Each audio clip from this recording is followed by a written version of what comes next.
عندما تدخل إندومي الجسم، تبدأ رحلة معقدة من الطاقة والهضم داخل أعضائك الحيوية. تصل الإندومي إلى المعدة، حيث تختلط بالأحماض الهاضمة لتفكيك الدهون والنشويات. الأمعاء تمتص الجلوكوز والدهون من الإندومي وترسلها مباشرة إلى مجرى الدم. تنتقل المغذيات من الإندومي إلى القلب والعضلات والدماغ لتوليد طاقة فورية. سكر النشويات في الإندومي يغذي خلايا الدماغ ويزيد سرعة الإشارات العصبية. الكربوهيدرات في الإندومي تمد العضلات بالوقود اللازم للحركة والنشاط. الإندومي يملأ الأمعاء ويعطي شعوراً بالشبع عبر تمدد الجهاز الهضمي.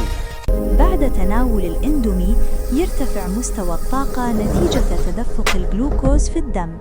البهارات والملح في الإندومي قد يسببان تهيجاً في بطانة المعدة. الصوديوم العالي في الإندومي يدفع الجسم لاحتباس السوائل ورفع ضغط الدم. الإندومي يرفع سكر الدم بسرعة بسبب النشويات المكررة. بعد ذروة الطاقة ينخفض السكر في الدم فتشعر بالخمول والكسل.